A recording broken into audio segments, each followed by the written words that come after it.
whatever I can do to help and support. Yeah. Well, which is why. Pretty simple, huh? Pretty simple.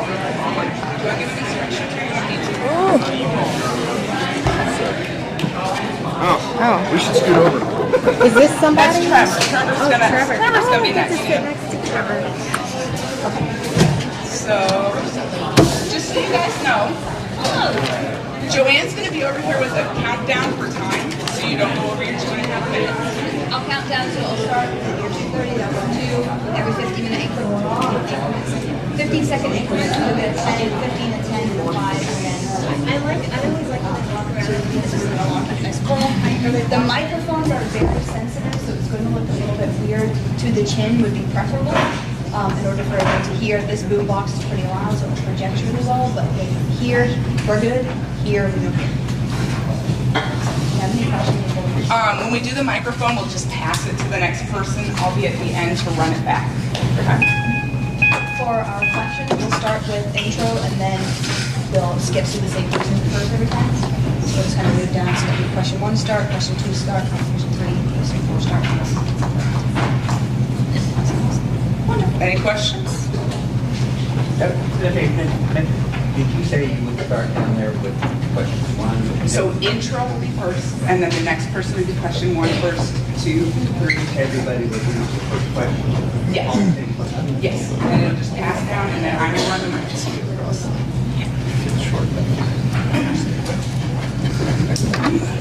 There's for you. Should we go ahead and get started? Yeah. Maybe. Okay, I think. The speak to It was on. Okay. I think we'll go ahead and get started. So I wanted to say hello, everyone, and welcome. My name is Marissa Erickson, and I am the current president of the Ogden Education Association, which is our local teaching union. Thank you for joining us tonight as we learn more about our candidates running for school board this year. I would like to introduce our moderator tonight, Trevor Bradkey. Trevor is a member of the High School Mass Media Club. The Mass Media Club helped coordinate and promote tonight's forum. At this point, I will turn it over to Trevor.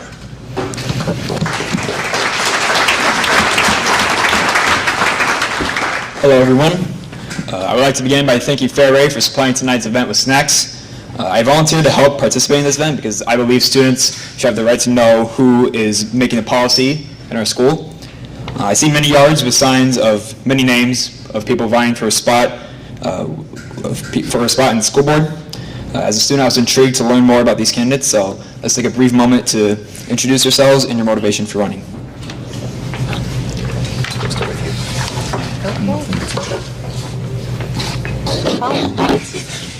Sorry. Is this close enough? Can you hear me? I gotta turn it on. I get to be the first one to fumble. My name is Lita Burton, and I am currently on the school board. And my motivation to run is just to continue to work on some of the things that we've started and to be a support to our new superintendent. And if I say anything else, I'll probably say too much, so I will pass it on. My name's Aaron Crane. I've been in Ogden for about 10 years. My family moved here because of the school district. I've known our new superintendent for several years. I think he's a great guy. My motivation for running is just help and support Joshua and the administration, the faculty, keep things going in the right direction. My name is Chris Dominic. Lived in the school district for 7 years. My motivation for running is to help make it a better place. I think I've got the skills, and I'd like to utilize them. And I'm Susan Callum. I've taught here for a long time. I know many of your faces, and some of you know mine. And my motivation for running is just to keep things going as they have been, things that are good, help change the things that are dwindling, that need fixed. And yeah, that's it. Hi, I just wanted to start by saying thank you to everybody for coming tonight. My name is Kaylin Schwiebert. My husband Brad and I have lived in the district now for 10 years, and we have 4 children here. We have 1 at the high school and 3 little girls at the elementary school. As a parent, I just want the best school that I can possibly have for my kids, and that's what I want to do as a board member. I want to make sure that this is the district that everybody wants their kids to be in, and it's a place that is going to benefit our children. Thank you. My name is Earl Taylor. I was the executive director at Hidden Acres for 32 years, so I've been around nonprofits and organizations like this. I have a wife, and I have 4 children, and I have 15 grandchildren. And I'm the oldest here, by the way, in case you... Reason why I want to run for the board is I think I have a different perspective. As somebody that has grown up in the 60s going to school, I look at education different than perhaps a 30-year-old. So when I talk to older people, they always say, I wish we could bring back education like it used to be. Well, I can't make that promise, but that is a goal that I would have. So. Hi, my name is Pete Thompson. I am seeking re-election on the Ogden School Board. As a parent, I want all of our children to get a good quality education, to graduate and be in a position to succeed long after high school, to have the opportunity to participate in many different activities and events, and to be safe while they're at school. I've experienced serving on the board the last 4 years. I'm currently the board vice president. I've served on several different subcommittees such as finance, transportation, and facilities. I believe I'm approachable, respectful, thoughtful, compassionate, and a good listener. I value and respect the opinions of others that may not think like me. I think that's one of the great things about being on the school board is coming together as a group, people from different backgrounds, and being able to come to find a solution for different things. And I'm looking forward to doing that for another 4 years. Thank you. My name's Matt Van Sickle. My lovely wife Tracy is sitting at 12 o'clock here. I have 3 boys. Peyton is a freshman at Northwestern College in Orange City. My middle son Carson is a senior this year. And my 3rd child, my baby, is a junior here at Ogden. I was born and raised in Ogden. Grew up, if you know where Sweet Valley Church is, my first 7 years I lived in the parsonage. So that was a great place to grow up to 7, and then we moved over by Seven Oaks later on. My wife and I got married shortly after college, and we lived in Ames for a little while, and then we lived in Boone for a little while, and then we started having kids, and we were like, where do we want our kids to grow up? So we kind of weighed options, Gilbert, Huxley, a number of different things, and I finally convinced my wife to move back to Ogden. And my boys have experienced a lot of the great things that I experienced in the hallways of Ogden. And Tracy loves it here now. She calls it home, even though she's from Illinois. She calls Ogden, Iowa home. The reason I'm running, I'm seeking re-election. I've been on the board in September was 12 years. Yikes. But obviously being a graduate from Ogden, I want to continue to grow the district and in a positive trajectory. We have a new superintendent, and I would love to be part of a team that helps him grow into a very effective superintendent. And in the last couple years, to be quite frank with you, our district and partly our community has been kind of in a tenuous situation. And I would like to be part of a group that kind of course corrects that and continue to support this district and improve the trajectory of the district. All right, all candidates were given 4 questions ahead of time so they can prepare thoughtful answers. Each candidate has 2.5 minutes to give their answer in order to keep the forum running on time. After the 4 questions have been answered, we will have an open forum for the audience to ask questions. So let's proceed with the first question. And that is, what are some of the strengths and weaknesses you see in our district? All right, well, when I first moved to Ogden 10 years ago, it was first and foremost because of this school.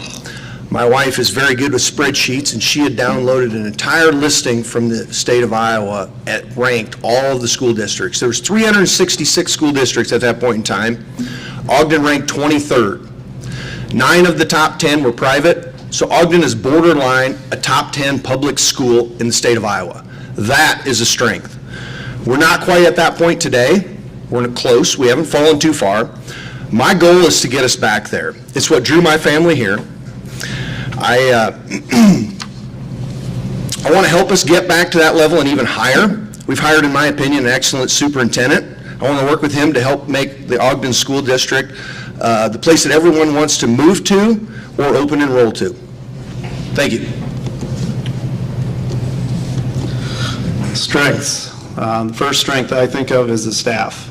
There are many staff members that have been teaching here for many years. They do a great job. They provide continuity for our students year after year. I'd also like to see some of our younger, newer staff stay employed with our districts for the years to come. Second strength, community. Our community has passed 2 optional tax levies that have given large sums of money to the school. When the voters are willing to give their money, it shows that they support their school.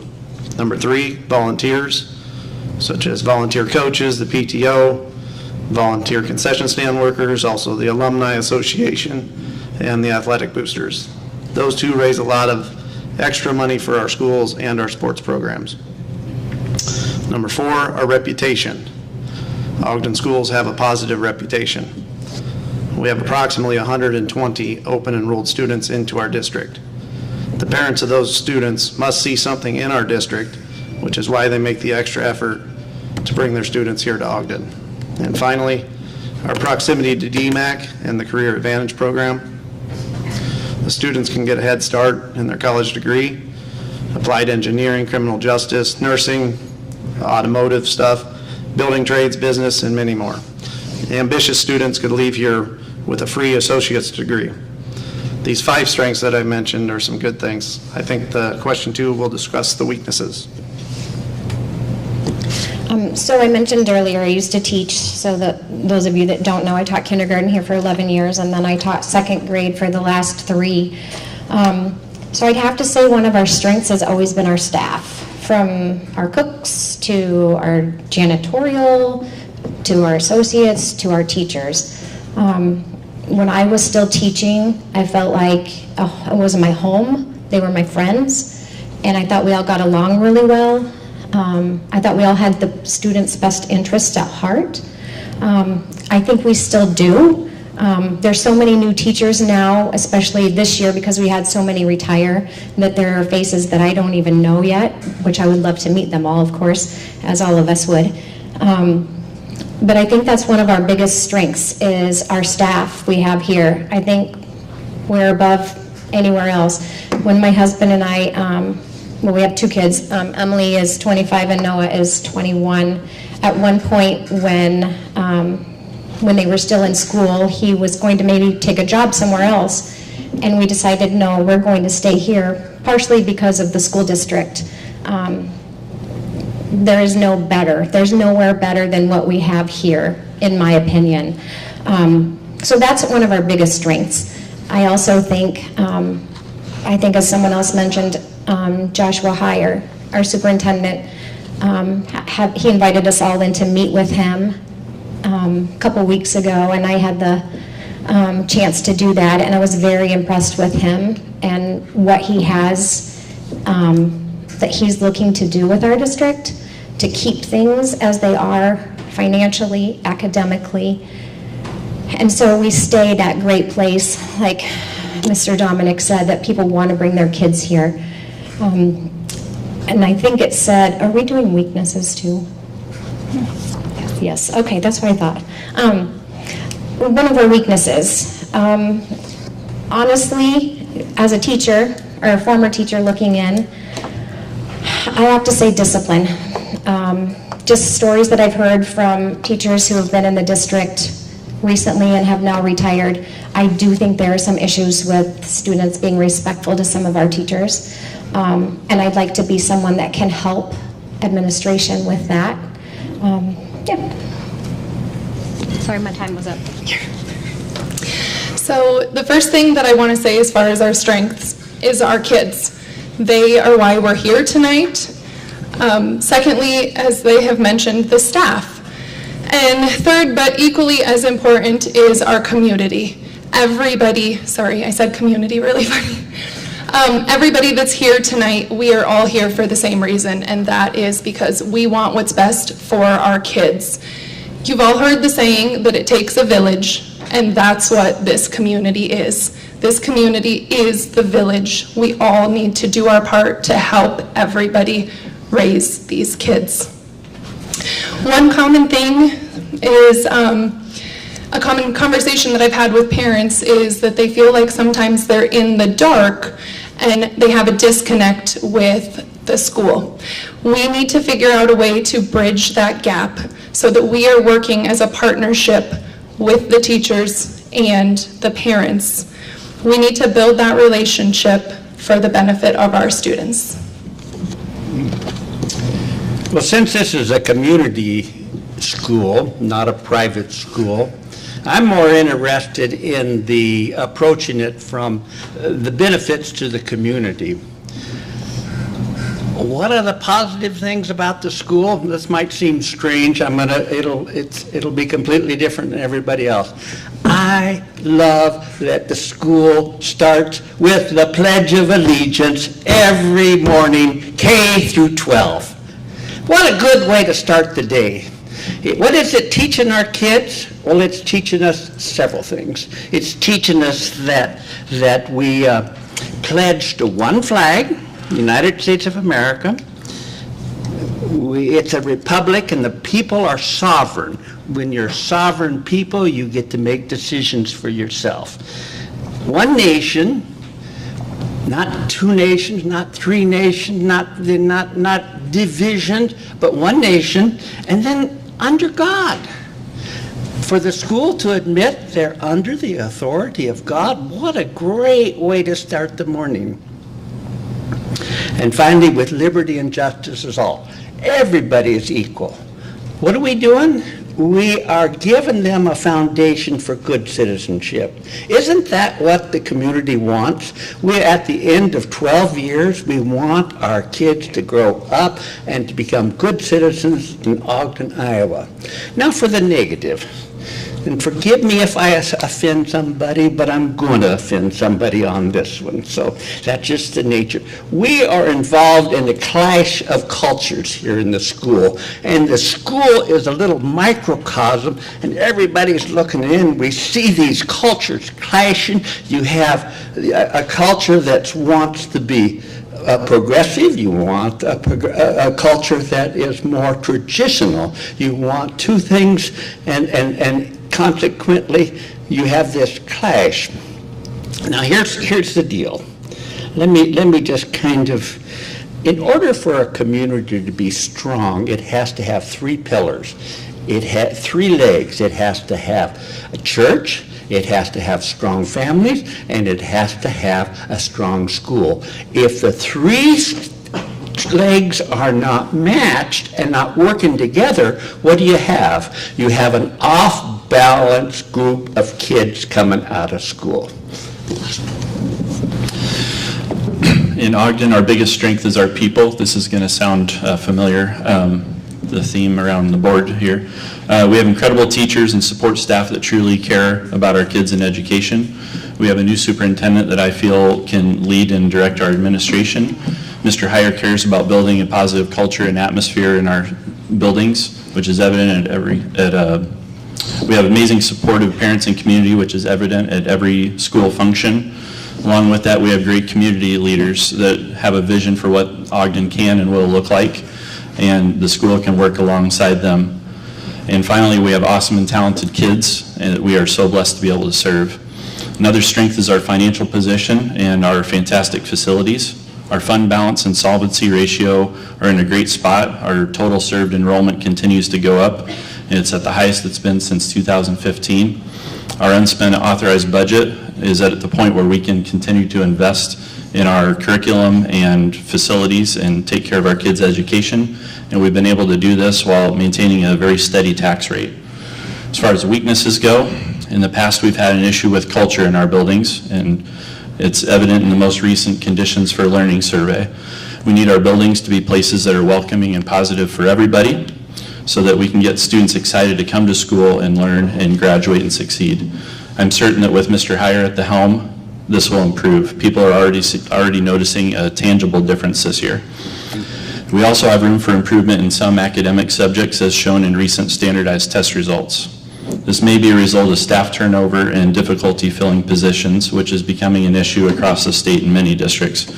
I truly appreciate the teachers we have here and all the time and effort they've put into making it better. I also believe that with a little time, Mr. Heyer will get this turned around. Thank you. Strengths of our district. When you boil it all down, regardless of what organization you have, it's people. It just is. And we have great people. Our community members are great. The volunteer base that we have as a community is off the charts. Parents are fantastic. Our staff is good. It's all about people. And that bleeds down into the classroom, and our kids are great. So our greatest strength is people. It just is. Some weaknesses, just a little bit big picture. Enrollment. We've hovered right around 700 students for the last 10 years or so, right around there, plus 10, minus 10, but right in that 700 range. If we want to continue to grow as a school district, we need to find ways to get more kids into our building. And Legacy and the city has been working on cultivating housing developments, residential developments, et cetera, et cetera. So hopefully that will translate to more kids in our district. And then, of course, when you sit in this room and you look at how beautiful our cafeteria is, our facilities are off the charts. They're impressive. I had the luxury of, over homecoming, two of my schoolmates were back for homecoming, and I had the pleasure and the honor of showing them around this building, and they were blown away by the condition of our school, what we've done as far as upgrading facilities. So that's our strengths.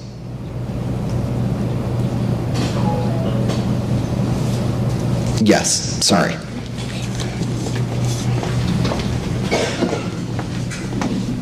Thank you. Okay, well, there's a lot of things that have been said. I can agree with some of that. Some of the things I can agree with is that we do have a really strong community. It's a robust community, lots of involvement. People are very supportive. There's strong support from families. There's strong support from the communities. There's strong support from organizations within the community and businesses in the community. So we're very lucky that we have that much going for us. Not everybody has, that kind of support. We're also very resilient. We've been through a lot just since I've been here for, in this position and on the school board for 4 years. We got through a pandemic with amazing support. We supported the school, we supported decisions, we supported our kids, we supported the community. There were people, making masks and, providing things to all the students. When things happen, and even things after recently, when things happen and people need to pull together, Ogden is able to pull together for those things. And I think that's really great. Now, some challenges that we have are recruitment, retention, and that's not something that's only, something that happens here. This is something that's happening across the board. And so we want quality educators, and we want this to be a place where somebody wants to be. We want it to be appealing. We want it to be appealing to families so that families will come here. And, that's going to help with our long-term success. And the city has done an amazing job of trying to make it very appealing to come here as well, encouraging building houses. And so I think it's a joint effort. You know, we're supporting each other and bringing people to the community. So that's a strength, and that's still something that needs to be worked on.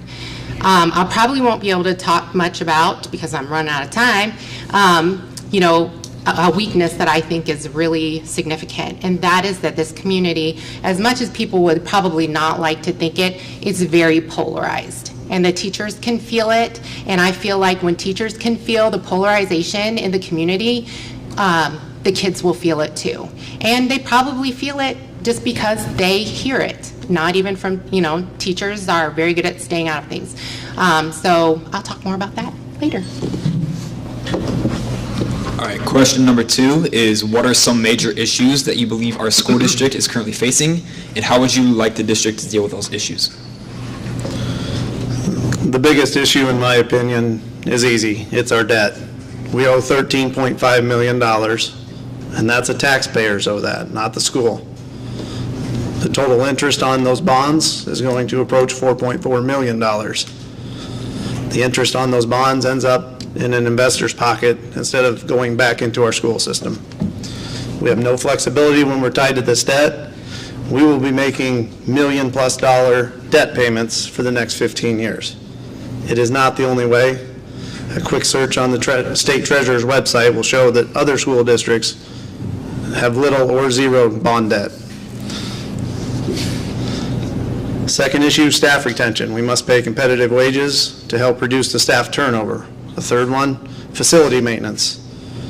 It looks nice out here, but there's a lot of parts of this school that need some upgrading. So when we have all this debt, it's hard to upgrade elsewhere without passing more bonds. We need to budget and plan properly. And the fourth weakness, we don't have any industrial tech classes. I think those classes are vital for students thinking about careers in engineering, architecture, or any of the trades like welding, plumbing, electrical, carpentry. It gives students an opportunity for hands-on skills. There was an applicant last year, but he declined our offer. My assumption that was we didn't offer enough. So the salaries need to be competitive. How do we deal with that?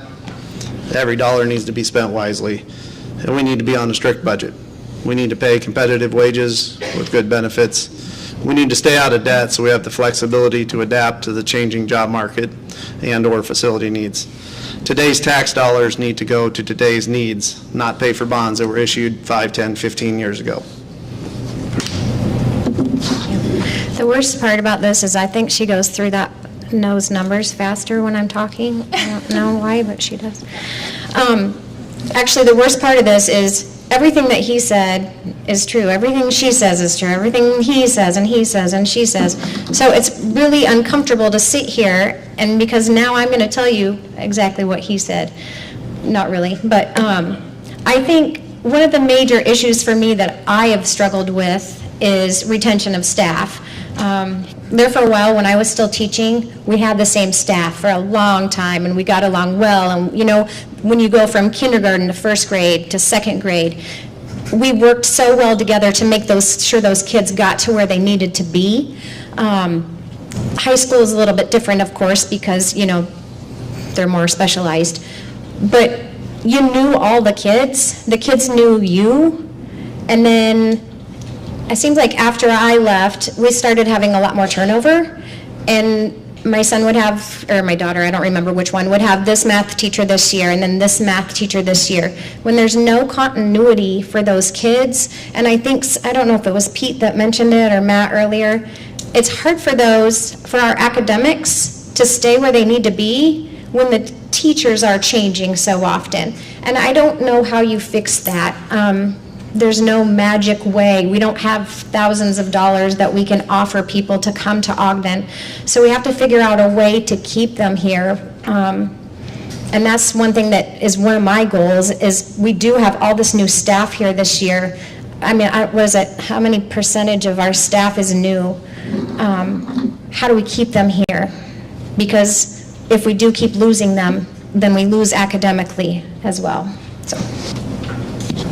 I I just want to jump right in and kind of tag on to what she was just saying really quickly. And one way that I think that we can keep teachers here is our community. If we build this community into an inviting place and a place where people want to be and want to raise their kids, then we're not going to be losing them to a different place that they want to call home.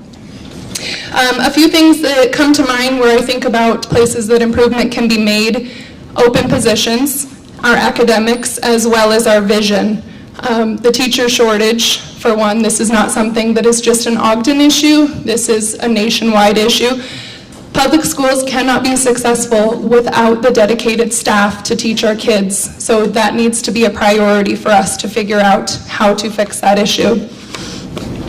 Improving the academic expectations, that also needs to be a priority. It is the school's responsibility to provide the best education. It needs to be our goal to hire and retain the staff. I would like to see Ogden as an end game for teachers, not as the revolving door used as a step stool to the next district. So investing in our teachers is a really important thing. And then for Ogden to have a clear vision that is comprised of our standards, our values, and our purpose for the future. This requires a high academic expectation, as well as a plan to achieve that, and an assessment process to make sure that we are able to measure how that is going with our academics. I think that our board has recognized that this is the next step for our district, and they've hired the right superintendent to lead that charge, and I'm genuinely excited with what he is going to be doing for our district, and I'm excited to be a part of it. I'm going to go a little different direction and kind of tell you a little story, so stay with me. It's important you stay till the end with me. Now, the school system is really, really good at teaching, I'm going to use the word monkeys, in place of students. So it's not disparaging, it's just an illustration. We're really good at teaching monkeys how to climb trees and then take tests about how to climb trees. And over a period of years, eventually that particular monkey makes it to the top. And he's able to pick the banana, and then he's able to go on to college. You got me so far? Have I lost anybody? But the problem is within the school system, and I've been a substitute teacher in high school here and in Boone, there's 50% of the students, they aren't monkeys. They're fish. And the fish is out of water. Can he climb a tree? No. But we test him as a fish. And so he doesn't succeed, he doesn't get any direction for his life, he just flounders. A fish out of water dies. What does the Department of Fisheries on the Columbia River do? They build ladders for these fish, more specifically for salmon. They allow a fish to get upstream to these dams that are put in the river. That's what we have. We have a bunch of students here who are trying to make it through school, but they have all these dams put in their life. It might be learning disability. It might be something at home that is causing this dam. It might be that they just don't care. They don't give a hoot. They don't want to be here at the beginning with. But somehow the school system has got to build these dams, these ladders from the dams that are causing these 50% of the students not to excel in school. Maybe it's some application. Maybe it means we put a hammer in the person's hand. Maybe it's we give them skills that will last a long time, a lifetime. Kids don't want necessarily to know, Romeo, Romeo, where art thou? They want to know, gearbox, gearbox, how do I fix thee? Time, please. All right, my prepared remarks are similar to a lot of people's again with our number one issue in the district is staff retention and hiring, no question about it. It's become a very competitive job market across the state. We want quality educators that are here for the long haul. I believe the district can partner with the city and market what we have here in Ogden. We can work together. The city's doing a fantastic job with new housing, new developments, new amenities. I think a mutual partnership between the district and the city can help both out. I think we also need to think outside the box as far as offering different curriculums and opportunities for kids, different classes, things that make it more exciting to be here and go to school as well.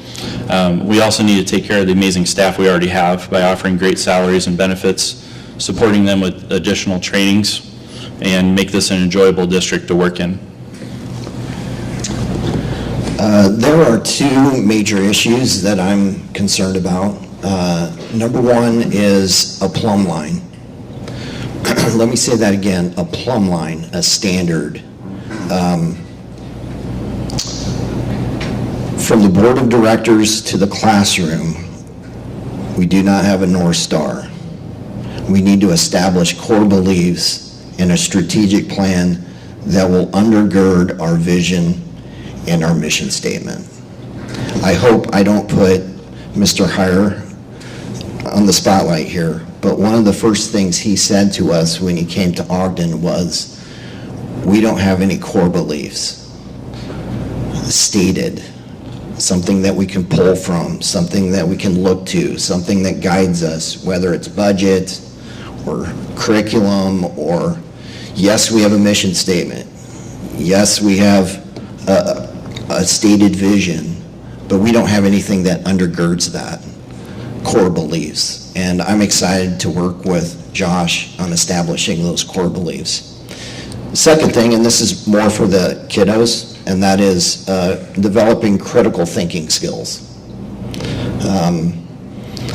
And this is something that I think in general our society struggles with, is being able to take information in, process information, and then kick out a decision or kick out an outcome of some sort. And that's a skill. I mean, you just don't, that's something that can be learned. And what I'd like to see is, and this is back to our core beliefs as well, is that we can help establish and help kiddos really start to critically think in the classroom, whether it's English, whether it's science, whether it's political science, that they can really start to think and think critically about issues of the day.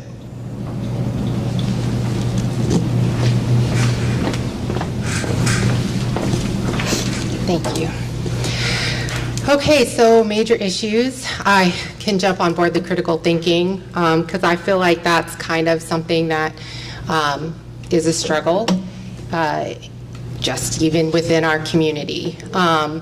We want kids to be able to do something that sometimes we are not even able to do. And so I think that we can do something to help foster that on a variety of levels. I talked about polarization. You can see it. You can see it up here on the panel. I mean, I'm not going to pretend that it's not there. And I'm also going to tell you that people do feel it. Kids feel it. The teachers feel it, and it makes it, and we're talking about retention. We're talking about keeping people here and keeping families here. And so we really have to think about what we say, what we do, and how sometimes our ideas and the way that we share them are one-sided, and sometimes we need to think about what other people are saying. So I would encourage people to have constructive conversations so that we can bring together diverse perspectives. We need to promote a more unified, supportive community. I believe that people have the best of intentions, so I hope that nobody thinks that I just think people have bad intentions that are coming out to do things. I believe that people have the best of intentions, but I also believe that sometimes They don't realize that the best of their intentions are stifling other people's beliefs and other people's intentions. And if we want a community that is inclusive of all people, if we want our children to feel like all children matter, and we want our teachers to feel like all teachers matter, then we really need to come together and have some conversations about that. I didn't just pick that out of nowhere. These conversations of polarization have come from the community. So I hope that people have an opportunity to sit back and really think about maybe what they've seen, what they've heard, and how they can help foster that conversation. Well, now I'm run out of time. I ain't got nothing to say. Thanks, Lita. I have a bunch of prepared stuff here. I can go through facts and figures and numbers all night long, but I'm going to start it off this way. Does anybody know what Northwestern University's slogan is at their athletic events? We might not win the game, but we'll be your boss someday. I want this school to make our kids the bosses. It's really that simple. Back on task here, though, on the question. Susan hit it first spot on. This school district is facing the same issues that most businesses in rural Iowa are facing. How to find, attract, hire, and retain quality people. In this case, it's our faculty, staff, and administration. We have to figure out a way to best utilize our resources to attract the best candidates for all of our open positions. I'll be honest, I don't have that answer tonight. If I did, my boss would have gave me a pay raise for sharing that information. My commitment is to help the school and the community to figure this out. That's it. All right, on to our third question. And that is, what do you believe is the role of a school board member? You should know that I have nothing written down. I just sit up here and babble, and I don't like speaking in public, in case you didn't notice. The role of a school board member. I wrote a thing on Facebook recently about when I taught kindergarten. Every day, there was a hand up on my bulletin board that had 5 fingernails, or obviously 5 fingernails, sorry. It had little fingernails on the tip of each finger, and each kid's name was on a little flippy chart at the end of each finger. And when I thought about running for school board, that's what it made me think of. What were my reasons for running for school board? I don't know a lot about running for, or being on a school board, because I've never done it, but I've been in the school district for long enough, and I've been in the community long enough, I feel like I could make a difference. But I think this main job of the school board member is to be a voice for the kids, so the kids are getting what they need, whether it's mentally, physically, academically, a voice for the staff so that they feel safe as well in their room or in the building, and that they have the materials that they need, a voice for the administration to help them with what they need so that they can then help the rest of the staff and the kids, and then a voice for the community. Last year I had tried to come to several school board meetings and the doors were locked, and I always felt like I wasn't invited in, which maybe you did, they don't want me in, obviously, but I want to be a voice for the people. I want you to feel welcome to come in. I think there needs to be someone at the door every single meeting that's inviting people to come in. We want to hear what you have to say. We want to hear what you think. We may not agree on things. Sometimes we will, sometimes we won't. But I want you to feel like you can come to me and voice your concerns, and then I can help you take those concerns and we can do with them what we need. And then of course there's the financial part of the school board. The school board, like I said, I don't know anything about the financial stuff other than what Mr. Heyer was great to give us to explain everything. And like Aaron said, I don't even want to think about going through all the numbers and stuff, but those are kind of the reasons why I decided to run. Thank you. So I want to first start by sharing an analogy with you that I was told that really helped me to kind of have a better understanding of what the school board is and how it works. So bear with me because I'm going to jump on his random little, give you something that's confusing, right? Don't blame me. So I want you to think of the school as a ship, okay? And our entire school board, not just one individual person, but every single person on that school board, they are the captain of that ship. They are setting the course, they are pointing the direction of where we as a community want our school to go, or in this case, the ship. The superintendent, the principals, the teachers, the staff, they are the people that are on the deck operating the ship, making it move, rowing the boat. So the school board can change the course if needed, but they're not actually on the deck doing the work. So they're establishing the goals and constantly improving, setting the budget, hiring the superintendent, firing him if we need to. Just kidding, but really. As far as a board member's purpose, I think absolutely every one of us could tell you a different answer, and they could all be right answers. So I just wanted to tell you what my purpose would be if you elect me. I will advocate for your students. I will always be a voice for them, and I want them to also feel that they can advocate for themselves. And I will also be a voice for the community. I will always be open for conversation. I'm not very good at public speaking, but one-on-one, I'm more than happy to sit down and have a conversation with all of you because I just want what's best for our kids. Well, I've made this statement before, and then that talks about good governance is keeping the future of an organization in trust. So when something is in trust, that means you are there, you're guarding it, you're protecting it, you make sure that the organization is in existence in 20 years. Ask the people up at Southeast Webster what they thought 20 years ago, where they would be today. Well, they're no longer Southeast Webster, they're Southeast Valley or something like that.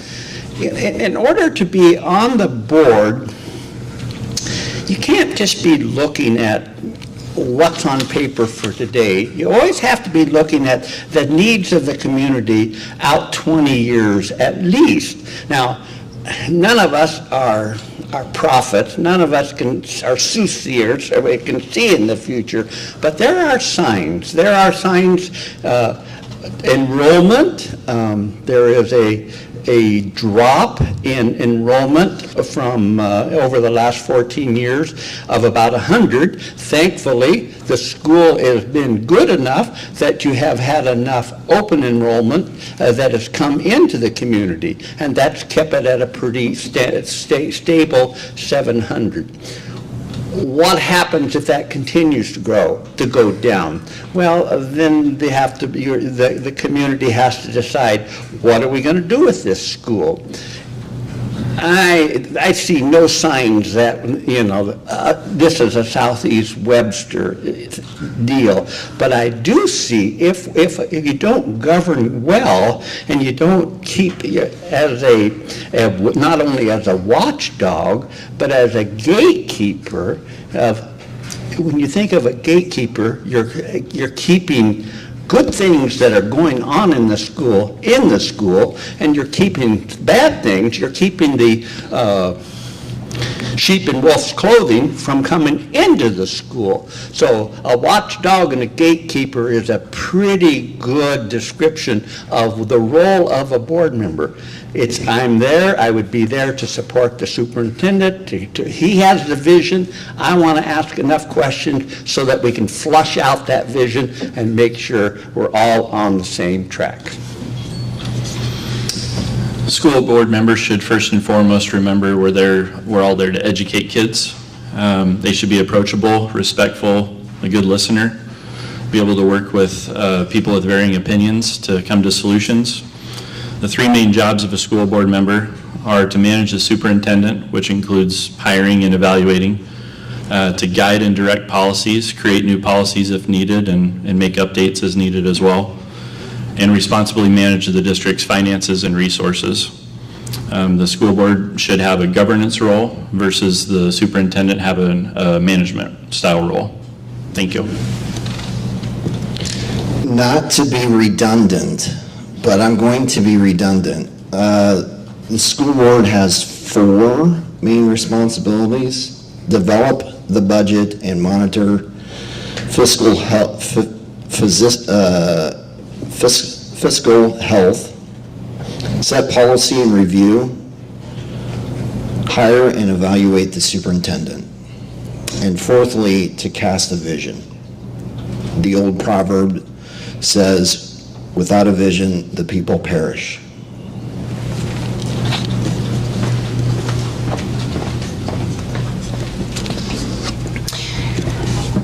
Being redundant. So we're all giving definitions of the school board. They happen to be very, very much the same. And so yes, the role of the school board is to provide governance. It is to set policies.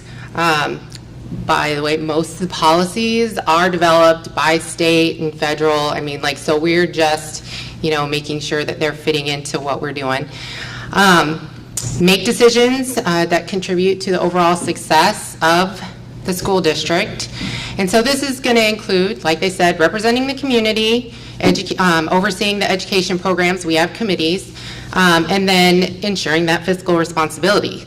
So we know what the role is. I want to actually take this opportunity to say what the role of the school board is not. We need to know what the school board is not. It is not to be involved into the day-to-day happenings and operations of the school. So we don't manage individuals, we don't handle personnel matters, anything that needs to be at administrative level that's not our role. Our role can be, well, that's too much detail. Okay, so our role is strategic, so we need to focus on that policy, governance, providing that oversight, not micromanaging those daily operations. We are tasked with ensuring legal compliance. So that's going to include those educational laws, ethical standards, navigating, the well-being of all students and all staff that are under this roof. And so that, we talk a lot about, and it's very easy to go look and see what the role of the school board is, but we have to remember that there are things that are not in the purview, and sometimes I think that because of maybe lack of communication or lack of knowledge, sometimes on our part to give to the public when they're bringing things to us, we're not maybe giving the right information on where they need to go, who they need to see, who they need to talk to, and it's not personal, it's procedure. And I think sometimes that gets in the way. So I hope that that's helpful to people. I think you were copying off my notes. Oh, I'm so sorry. I was cheating with the print. Well, I went a little different. I went and got the textbook definition, so I knew what my belief should be. School board members are elected public officials entrusted with the task of providing direction for the education of students across Iowa. Okay? Well, now that I have that, the key to me right there was provide direction. The board does not run the day-to-day activities of the school, just like Lita pointed out. They hire, they evaluate, they provide input, and they sometimes fire the administration. The administration oversees the faculty, the staff, extracurricular activities, day-to-day workings of the school. Guys, I'm just a rational, level-headed dude.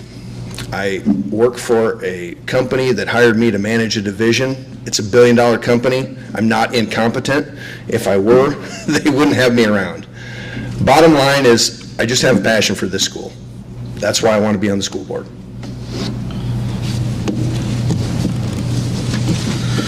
The role of school board member. I think the main role is that every school board member must help ensure that our students have opportunities for a quality education. On the bigger picture, board members focus on the big picture of school, not the daily tasks. They work with the administration to lead the school forward. I think that members of the school board should have strong financial skills and a business background. I own a small residential construction company. I've had to hire subcontractors, pay employees, buy materials, work with my accountant, among many other things. I understand what it takes to manage a successful business. One of those is manage finances. This year's budget has a projected deficit of almost $850,000 that can only be taken from our savings. They need to balance the tax burden on the community against our school spending. And these 20-year bonds that have been proposed, I don't think is responsible. So many things can happen in 20 years before the bond would be paid off. All new employees, new board members, new superintendents, different needs of the school, our enrollment could drop. It's just too long. So if we want to bond out some money, it's got to be shorter, 5-year range, something manageable. Board members also have a lot to do with the facility management and approving all of that. It's going to be the second largest item in the budget after the wages. We need to plan those projects out by our needs, not our wants. So several areas of this school could still use some updating, and they might have to wait. Or the only other option is to issue some more bonds. And third, board members approve staff changes like hiring and firing, wages and benefits. And so we need the money to pay the teachers and the other staff to stay here. That's how we retain them. So the debt is always a problem. We must pay competitive wages with good benefits because we want these teachers and other staff to come live and stay engaged with our community. We also need to help make sure that the administration creates a good working environment here. And lastly, as a board member, we can't approve everything that is brought to us. We need to be able to think independently and offer different perspectives. The school board cannot become a rubber stamp for the administration.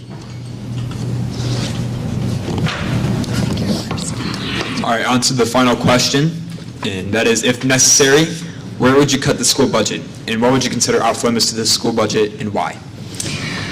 Okay, so as far as our budget goes, if I'm understanding it correctly, after sitting down with Melissa Atwell, and she is kind of our finance person, we are currently underspending. So if anything, we need to look at spending more money. And I think that that's something that the board is already intending on doing. They've kind of changed a few things. So their planned spending for the future going forward is starting to fix that issue. A few places that I would like to see spending some more money, first and foremost, is with teacher pay. I agree that we need to be competitive if we aren't already. Another way that we can invest in our teachers outside of just, you can't sit there and say we're going to raise everybody's $10,000 a year because clearly if our enrollment drops, we're screwed. What are we going to do? How are we going to continue this budget year after year if this falls and we don't have the money to do so? So if we can't offer this blanketed amount yearly to everybody's salary, how can we offer some things? We could maybe do a little extra bonus thing. We could invest in the teachers by sending them on more conferences so that they're learning, they're doing more education, that sort of thing. Another thing I would like to do is make sure that we're filling all the open positions. Obviously, that's something that they're trying to do, so we just need to work diligently at doing that. I also would like to see us spending more money on field trips for our kids. Getting outside of the classroom, it's a really beneficial place for kids to learn, so I would love to see us spending more money on that. I would also say that anything that is off limits for me is if it comes to student or staff safety. That would be the one place that's completely off limits on where I would cut the budget. Well, there's two things that would cause a school district to not have enough money. So that would cause them to either cut.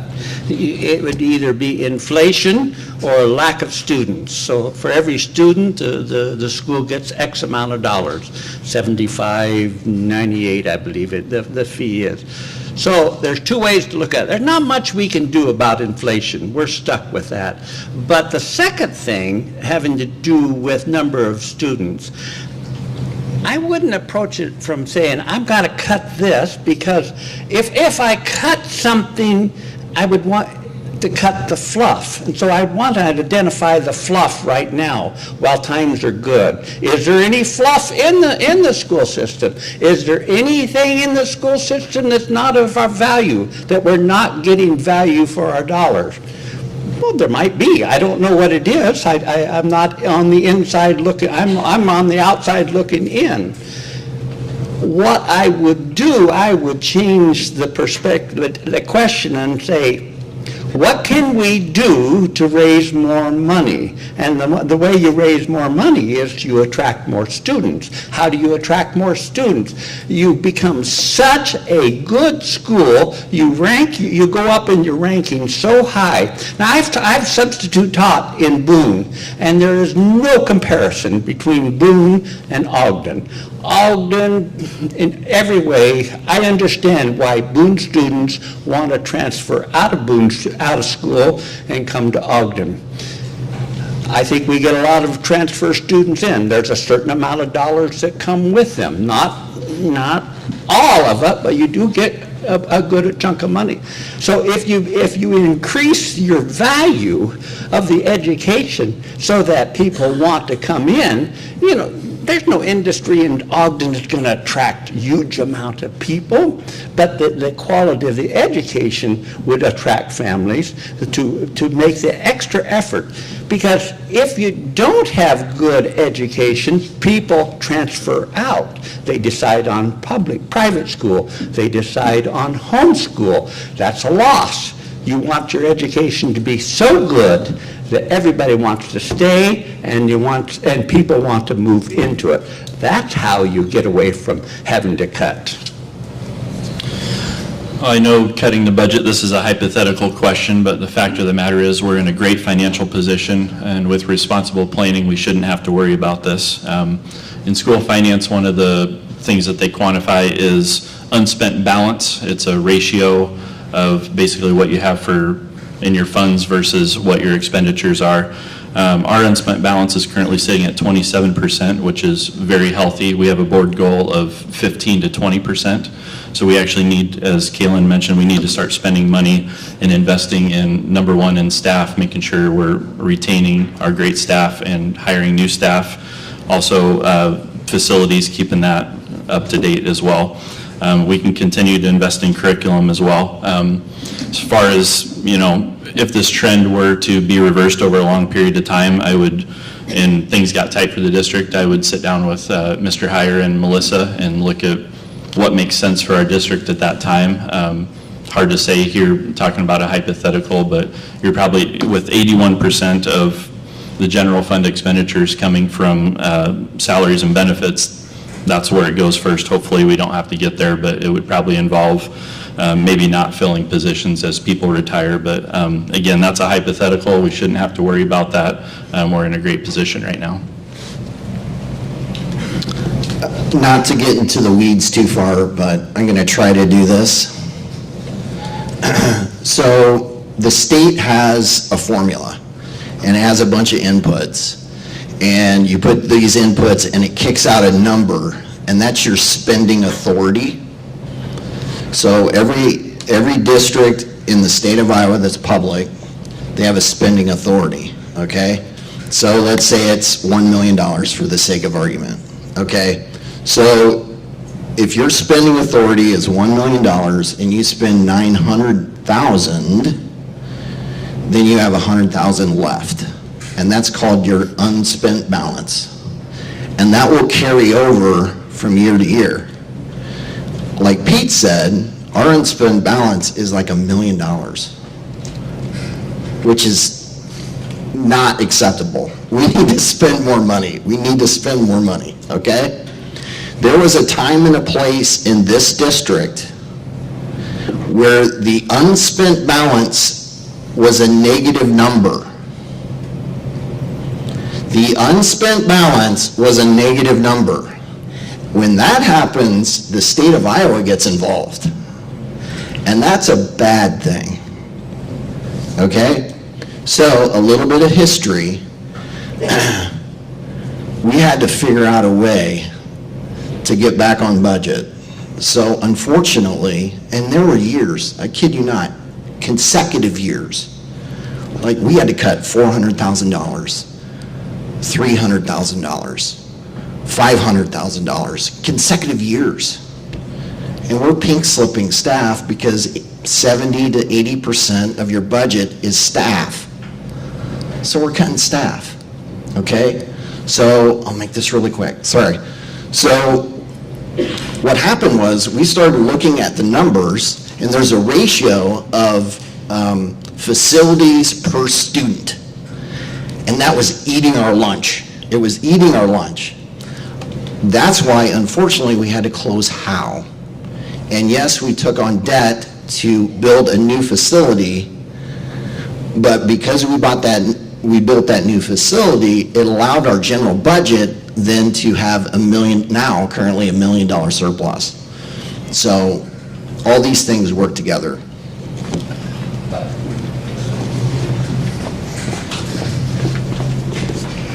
I kind of feel like this is a really unfair question to people who haven't been on the board and had an opportunity to take any classes or attend any of the Iowa Board Association like trainings. And so, yeah, I'm sorry. I feel like that's kind of unfair. However, just kind of Pete and Matt are right on point with the stuff that they're saying. And just to kind of give you a little bit more about what Pete was saying, he said that we were aiming for 15 to 20%. And so just to give you a little bit of glimpse into what is good and what is excellent for the state of Iowa, 5% is good, 15% is excellent. And so even if we continue, or which we need to, continue to spend money, we're still above excellent. But we can't be so far above excellent because government money is funny money. If you don't spend the money that you're getting, what happens? Anybody in state government? Okay, yeah, what do? They take it away. You don't spend it, they take it away, or they see that you're not spending it. Another thing that's kind of funny money about government money, cities can attest to this. If you work in state government, you can attest that. I work in state government, sorry. I was a mayor, so like I have also had the opportunity to work with that funny money. Things are in silos. You get money for certain things, and you can only spend them on certain things. So you have all these different pots. And so when Matt was talking about that, that even though we spent money on the middle school, that still gave us money because they are two different pots. And yes, we need to be spending 80% of our money, in which we are, on teacher salary. And so we can increase that if we increase the students that come in. We know how that math works. But I wanted to add that because I really want people to know that even if we, because when you say, 15, 20%, that doesn't seem like very much. But in order to keep where we're at and being in a good place, we are in a really good place. But to answer the question in 30 seconds, if we were facing financial issues, we'd really have to look at the non-classroom administrative expenses. So travel, office supply, cut some of those things that we can cut without impacting the teachers' positions, the opportunities that we give to students, and the resources, and make sure that we minimize any impact on the quality of education. Perfect timing. I've not been on a school board before, but I do have this fancy little color chart. I did my research, tells me where the money comes from, where we can spend it, and all that kind of stuff, so yeah. I did my job. So I'm not going into this with the intention to cut anything. There's a slogan out there that an old boss of mine had one day. It says, if you're not growing, you're dying. Matt mentioned it earlier that the legacy in the city, they've got some development things going on. I don't think Ogden is dying, and I'm not going to let it do it on my watch. How about we find some alternative revenue streams, maybe look over some efficiencies. Again, those are more day-to-day activities that I am confident our administration's already looking into. As far as what's off limits, employee pay. I've already said it, I'll say it again. Finding, hiring, and retaining quality people is the most difficult challenge facing rural Iowa today. The teachers are the ones that do all the heavy lifting. The administration makes the tough choices. The school board bears the weight of the public outcry. I have broad shoulders. I can make the tough choices if called upon, definitely. But if we do a good job prior to it, it should never come to that.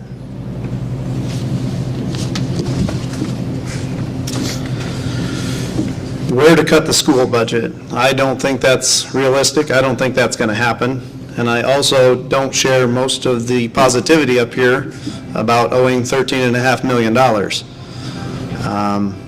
I don't really care if the government, the state government says our unspent budget is good. When you owe money, it's not good. I don't think any of us in this room go home and cheer about our debt. I think we want to get out of debt and stay out of debt. And when we're out of debt, we got the flexibility to pay for other things. And I know there's a lot of rules on how the money can be spent. And some of that might have to be worked around. But we just can't stay in debt. And we can't reissue bonds and say 20 years from now, I'll probably have 4 or 5 grandkids. I mean, my kids are all going to be gone. We just can't stay in these debts for this long. These millions and millions of dollars, I think it's been going on since 20 years ago when the middle school, the original middle school was remodeled. We don't get out of it, and we just pay millions of our dollars, just continue to go to interest. And it's, obviously, I've been saying this a lot. So, and if we did reissue another bond, it's not going to be at the 2.5% and 3% that it is now. And 1% on millions of dollars is $100,000, $200,000 a year more in interest. So that's going to clamp our budget. It's not like it's just going to likely happen. As far as off limits, the staff pay, who's going to stay working here if we cut their wages? You can't have a quality school without a quality staff. I think some of our staff needs paid more as it is. So if the government, state government's telling us how to do things and telling us we're doing a good job, that doesn't sit well with me, because every government I know wastes the public's money, and federally we're in debt $33 trillion. So I guess when they pat us on the back, I don't feel too good about it. So I'm last. I'm not going to repeat everything they said. But when I sat down and looked at these questions, and it said, if necessary, where would you cut the school budget? What would you consider off limits to budget cuts, and why? I was in the living room with Jan, my husband, and I said, I don't know enough at this point about how the budget works. I know enough about when people used to say when I was teaching, oh, don't we have money for that? And well, no, that comes out of the general fund. And I don't think the community does either. I mean, because I just know very little. However, Mr. Heyer did give us a great little graph. So I don't know how, when you have to cut money for any reason, if it has to come out of, if it's money that you need for this, can you cut it from here out of the general fund, and then can it move over here? So that question was really hard for me. I don't have a business background. I mean, I taught kindergartners, and I mean, I would feel more comfortable if you guys were hitting each other or something, but I'm interested to learn more and know why these guys are saying this, and he's saying this, and what we really need to do as a board to get our school where we need to be. And I know there are, classes and things that are coming up in, I believe, in November for school board members to go to, so I'm interested in doing that should I get elected, so I can learn more. So where would I cut the school budget? I don't want to cut the school budget, just like everyone else up here. What would I consider off limits? To go back to what Kaylin said, the safety of our staff and our kids, and staff pay, because we aren't going to keep the staff here if we can't pay them. So. All right, thank you, candidates, for all your responses and giving us a glimpse of who you are and what positive things you can bring to our school district. At this time, we will open up questions from the audience, so please raise your hand if you have a question you would like to ask.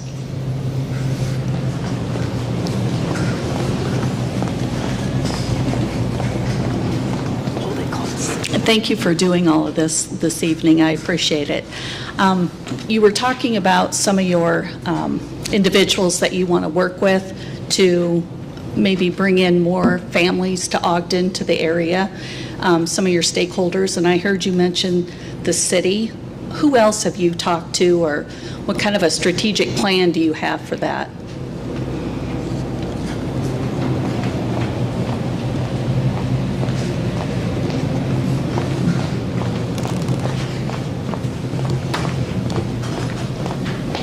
I feel like hello? Okay, sorry. I feel like I'm the one who mentioned the city, and that's because over the last couple years after Howe was closed and the building was getting, we were trying to decide what are we going to do with that property and tear it down and da-da-da. There's I don't want to call it a committee if it's not a committee, but a group of individuals in the city who specifically are looking at bringing families, trying to bring more population. That's, I think, part of the whole trying to get Fairway here. We have to increase the population of the city by a certain percent to support that. And so when we think about collaborating, we wanted to, we discussed a lot at length about what sorry, that was redundant, on,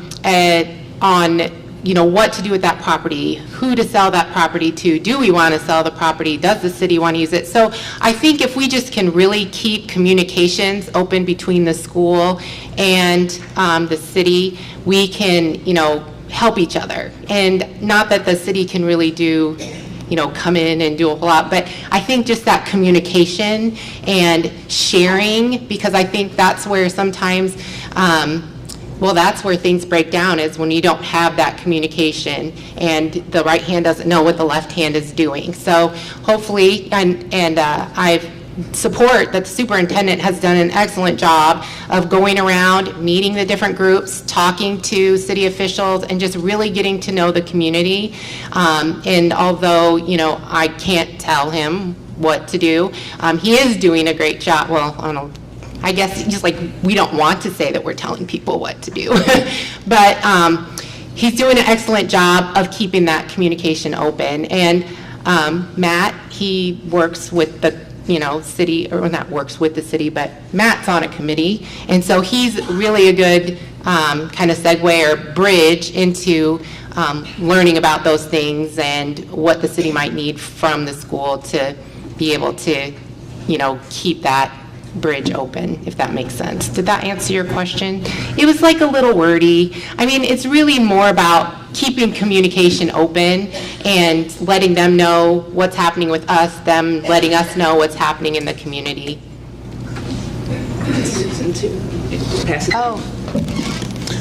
So one comment on that. I know Matt's on the Legacy Club. I've been to several of their meetings. They just put up the building where the Fairway's at, and I'll butcher the numbers, but there was a commitment by the community to build X number of housing units within the school district in order to satisfy some agreements with Fairway. So they're working on that. I know that there's one that's went up right across from Elm Street Lutheran Church that's for sale now. So there's a lot of development going on. The one out here right where you come into the school is new and just sold recently. So there's a lot of things going. There's a lot of development areas for sale that I think things are going on the right track. I was just going to say that, mention that I think Lita was probably talking about the Legacy Committee. Craig Christensen is a very close friend of ours, and so he and Dan talk a lot about Ogden and how to make Ogden better and all kinds of stuff. And I think the Legacy is great about trying to get more people into town. We have some empty buildings. If we could get, they have people from the Ames Chamber come over to look at our empty buildings to see if they have people over there that would want to come and bring their businesses here, and then the Fairway as well. And I think the city too is trying hard to clean up some of the properties in town. And I think that helps too, because when you're driving through a town and it looks dumpy, who wants to live in a dumpy town? So I think that is helping too, just to make our community look better when you drive through. But anyone else? I'll go back to the idea of retaining the students that we already have. That's a sure thing. There's a certain number of students that opt out of Ogden school system for various reasons. It might be because of their faith. It might be because what is being taught within the school system goes against their faith. And so the parents who have control over their education of their children pull them out. Well, that's a loss to the school system financially.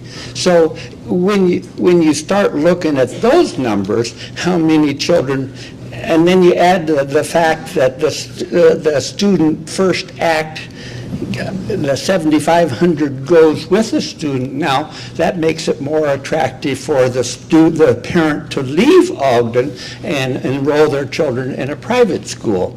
So those two factors is kind of the symptom. What's causing people to leave the school system? That's the question. What's being taught in the school system that would cause a parent to pull their kid out of the school system, go to the extra effort of driving them to Boone or to Jefferson or wherever they take their child? There is something within the school system that goes against that. The ethics, the culture that the family holds most valuable.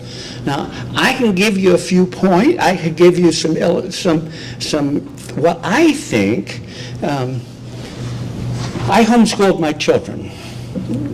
At the time, I lived at Hidden Acres, and I didn't think Southeast Webster was a good option for me, so we homeschooled our children. For a variety of reasons. It was more convenient, but it was a lot more work on my part. It would have been so much easier to send them to school that would be teaching of the same values that I had as a parent, but they didn't. So I said, I'm not going to subject my children to that type of teaching. Remember I said earlier that a community has three legs to it. You have a church, you have a family, and you have a school. And when one doesn't fit the other, doesn't work together with the other two, it becomes lopsided and it gets out of balance. So what's being taught in school in the name of progression, that drives parents to make some hard decisions.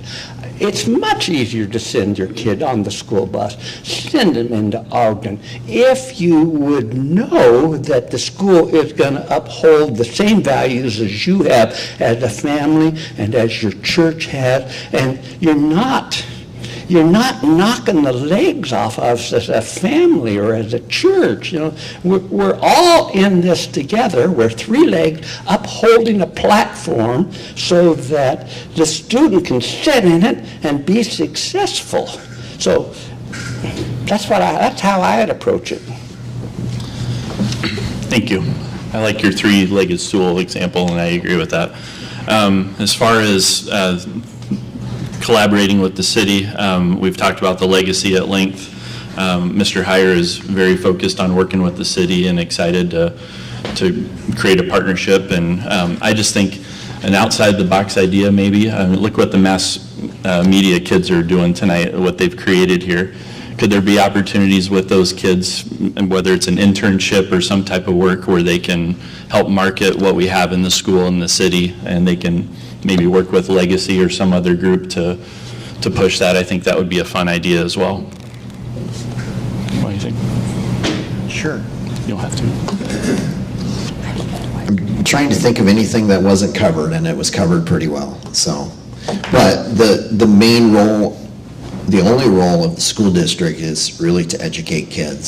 So we're not in the residential development lane, but we reserve that for our local economic development group called Legacy. And then they partner with the city to do all sorts of pro-residential development type stuff. But to Earl's point, the better we educate kids and the greater reputation we have as a school district, a lot easier for people to move to our community if we have the housing.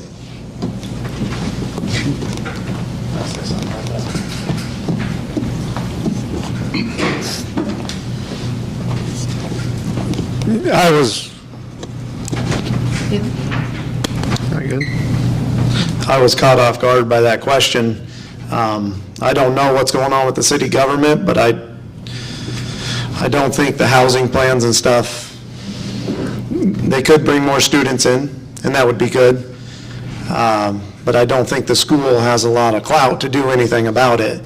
So the best thing we can do is have a quality education, utilize what we have here, and keep that reputation up, even grow our reputation, and try to keep our open enrollment going up, because small towns they're hard to keep.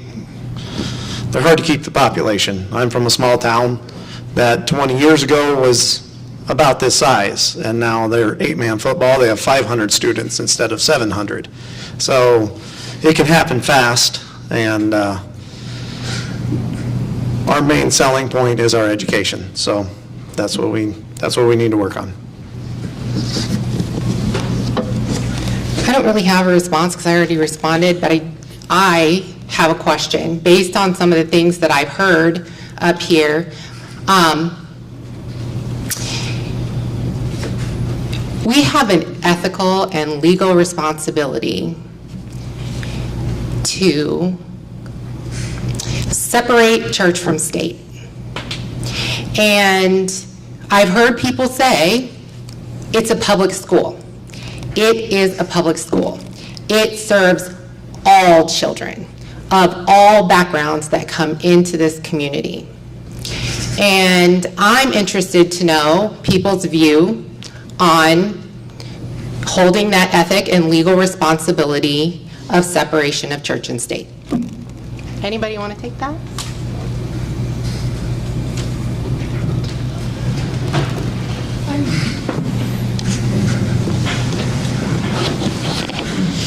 I'm happy to touch in on that. I do think that it is really important as a public school to make sure that we are providing the best education possible for all of our students. When we sit here and talk about religion and where we are at home, maybe not all of us have the exact same religion, have the exact same core beliefs and values. And we are a public school. So I want to make sure that we are staying true to that and keeping with an acceptance of everybody. I'll just agree with Kaylin. I mean, we're a public school. We have to follow Iowa laws, and yeah, we're here to educate kids first and foremost, and we just need to make sure we're doing that for all students.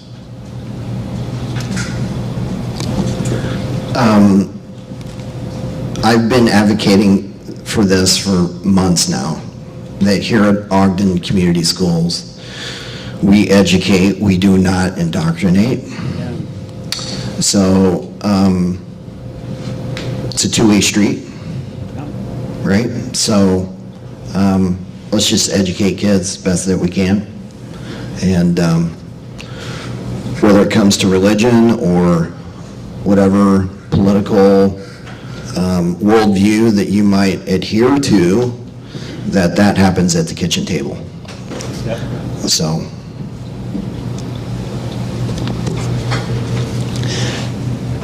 My position is that the school is to concentrate on reading, writing, arithmetic. Stay with the sciences that are pure sciences that can be proven through experiments and through instead of philosophically.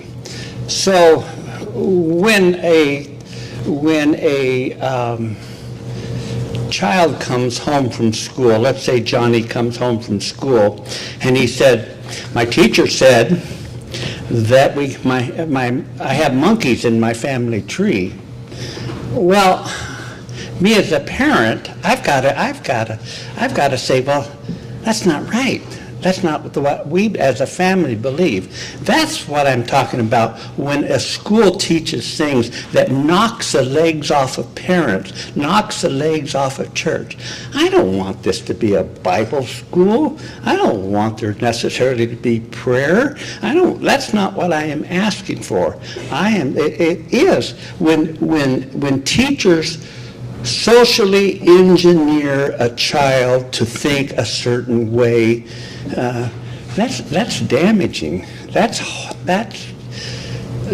taken your responsibility as a teacher and taken your own personal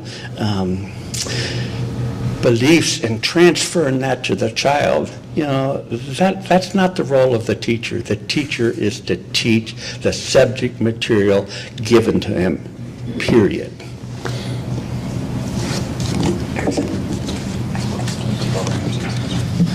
I have a first grader, a third grader, a sixth grader, and a ninth grader, and I haven't heard any problems. There are very little things that I have an issue that they're being taught here. Maybe it's some small differences of opinion, so I don't hear anything about the religion, couple social issues that I don't agree with, but, that's life. So they're going to have to learn to ignore those things. And that's why we, at home, we are very strong and we teach what we believe. So we can't protect everybody from everything. They're going to leave this school and they're going to get hit by the real world. So you have to do the best you can at home and be a strong parent. So my son's sitting in here tonight, and it is not the school's responsibility to teach morals, values, and ethics to my son. That's my job. I will do that. I will take care of that.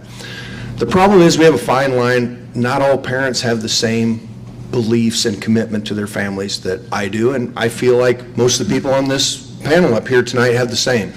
But to address Lita's question, the school cannot teach religion. They cannot influence the values of the kids, or shouldn't at the very least influence the values of the kids. That's the responsibility of the parents. But again, back to the parents who aren't doing that, there has to be some sort of basic rules, values, and guidelines that all the students have to follow to make it an adequate learning environment for all the students. Is there any more public questions over here? I'm going to shuffle fast. Halfway. Oh, perfect. That's what we want, is halfway.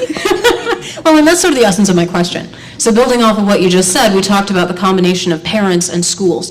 And I think too often that's been positioned, not only, maybe here, but broadly, as a competition instead of a cooperative effort. So my question to you, board members or future board members, is how can you assure parents and grandparents that their rights will be respected, not countermanded by your leadership? Thank you.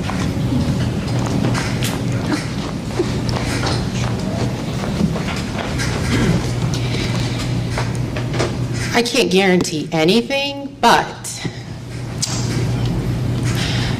I kind of feel like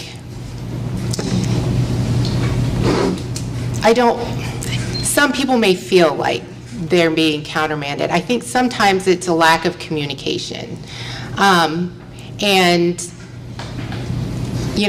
like he said, we have our own morals, our own ethics, our values, and things that we teach at home. And I think it's just going to be communication. I think that some of the things that have happened or some things that have gone on are because people aren't comfortable and so are bringing or talking to the administration or the teachers.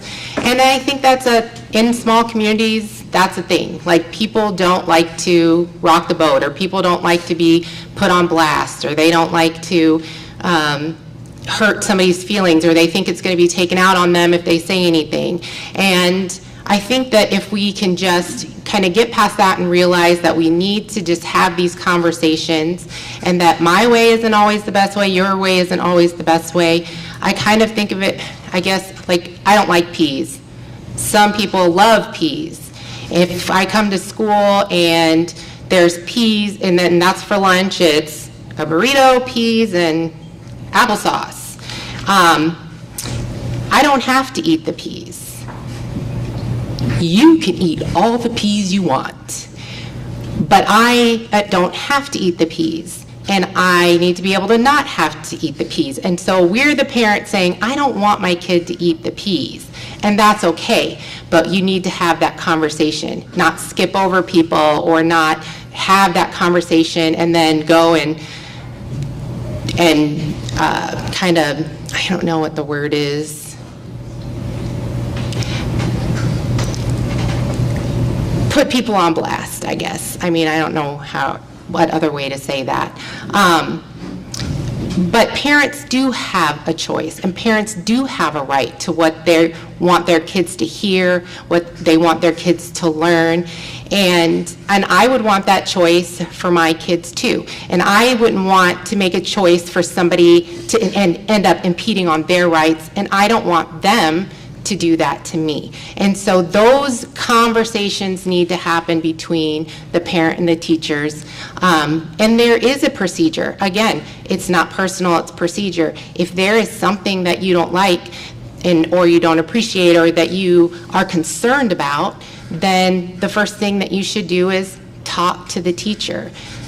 Teachers aren't scary. I was a teacher. I don't think I was scary. Maybe if I was scary, my kids would have acted more appropriately. But they do want what's best for your kid, and they do want to have conversations, and they can make changes. They did it when I was in elementary school. There were parents that didn't want their kids to learn certain things or talk about certain things in the school. And they were able to leave during those certain times and not have to be subjected to that. And so it's been happening for years, and I really don't believe it's changed. I just feel like people may be afraid to have the conversations with the people that they need to have the conversations with. Does that answer? Is that even close to answering your question? Sort of. I would want more details about what you mean by some of those things, but maybe we can talk at a different time. Okay. I guess how I would address that issue is that, I want the school to teach the fundamentals of education to my kid. If we're going to get into social, ethical issues, I'm okay talking about those in a classroom setting as long as we're presenting all the information so that my kids can come home and say, hey, Dad, I heard this today. What do you think, If we're only presenting one side of an issue to a student, and now you're kind of getting into my area where I want to how I want to raise my kids. But if we present all the aspects, then the kids have the opportunity to come home to their parents, grandparents, etc., as you mentioned, and say, hey, what do you think?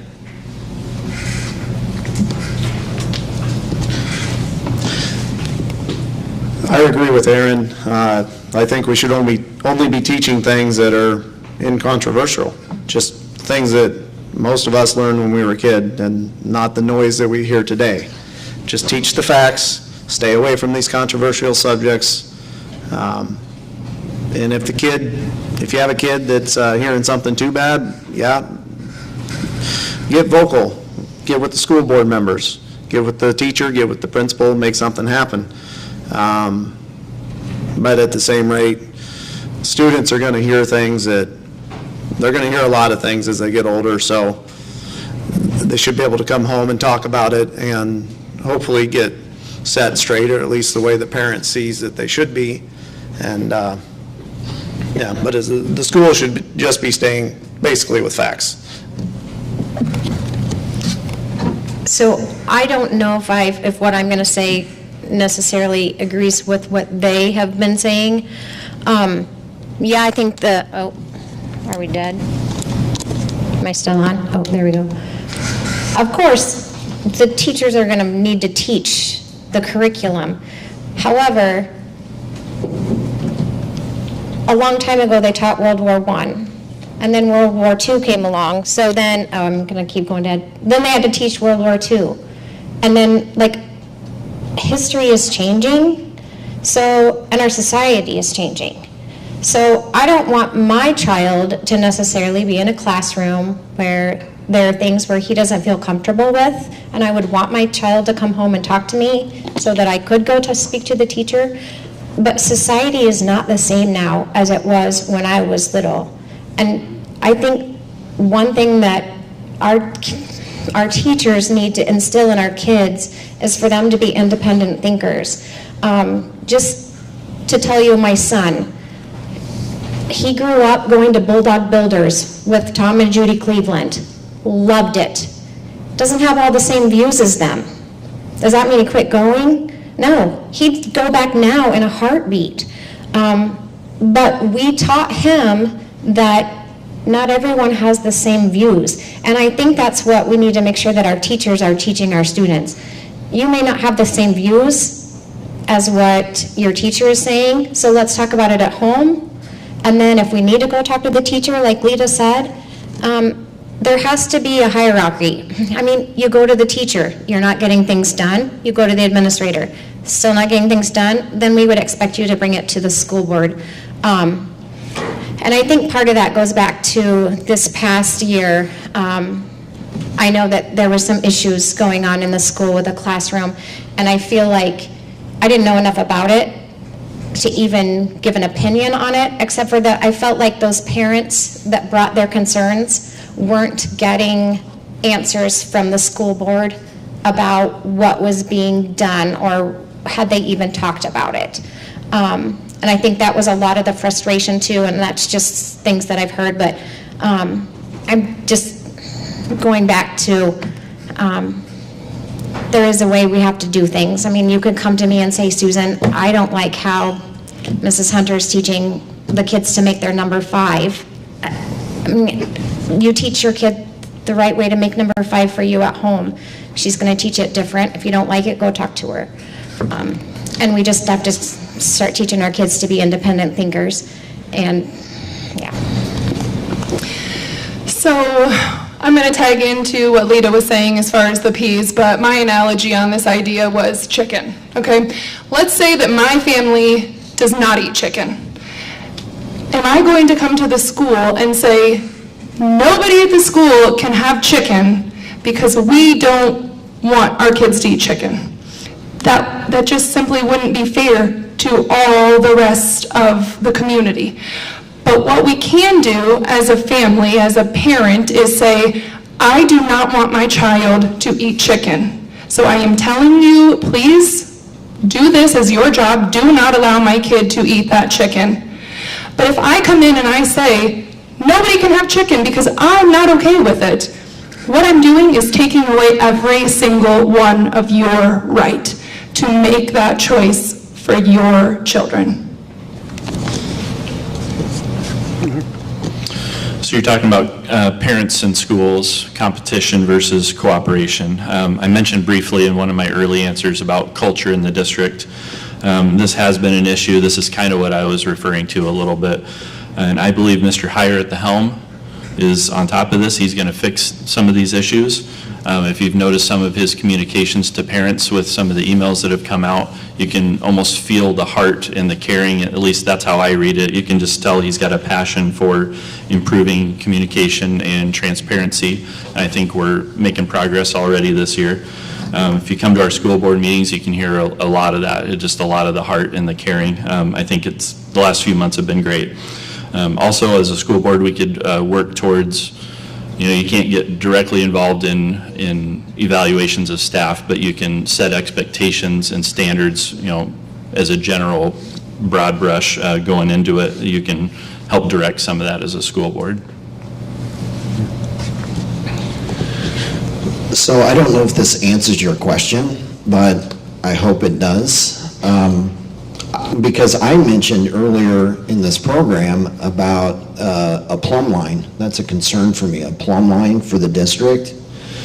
And even Mr. Heyer, he came and he said, hey, we don't have any core beliefs. We don't have a strategic plan. And so that might mean different things to different people, what that means as far as core beliefs. And I don't know if we're going to go this direction, but this would be an example because I see Rick Gustafson back there.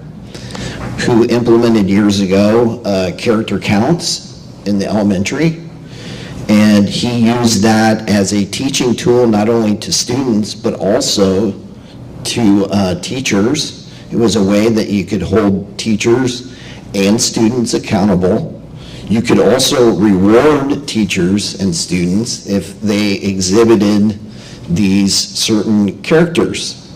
And the 6 pillars of character counts is trustworthiness, respect, responsibility, fairness, caring, and citizenship.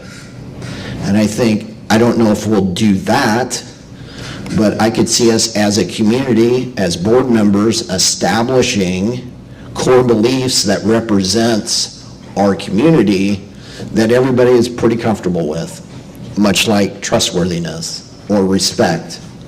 So, and that's what I mean by core beliefs. I love the idea of a teacher imprinting on a child those things just mentioned. I just saw in the elementary this week, there's a list of 5 things,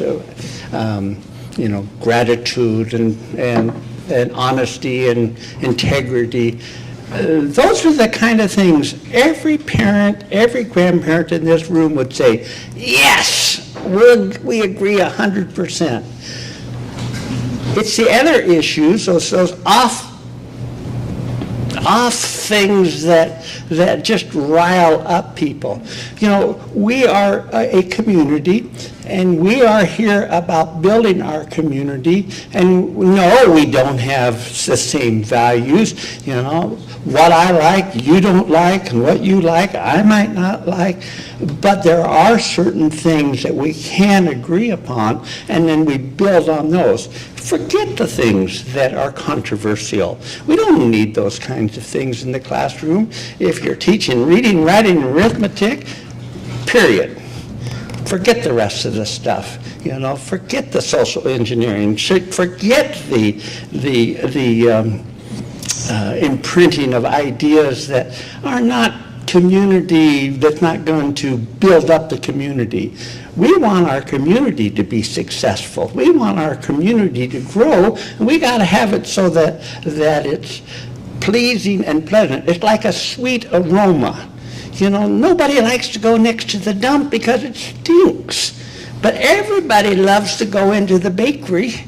So as a community, we want to have values that everybody can smell, say, we love what Ogden stands for, instead of saying, I don't know what they stand for. So, yeah. All right, any more questions?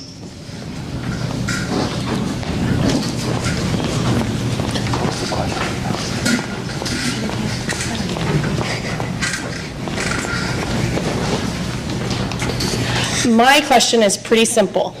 All of you have stated that you're going to listen to the community and you want to be a voice of everybody here, everybody around town. So when you have a meeting that's controversial and you believe it's financially wrong, the people who are being brought to you to be hired is the wrong fit for the kids because you know what the kids are going through, or a teacher has a problem that you've heard from the community that's really, really upsetting, are you going to stand up for the community, or are you going to go 5-0 for whatever's sent to you?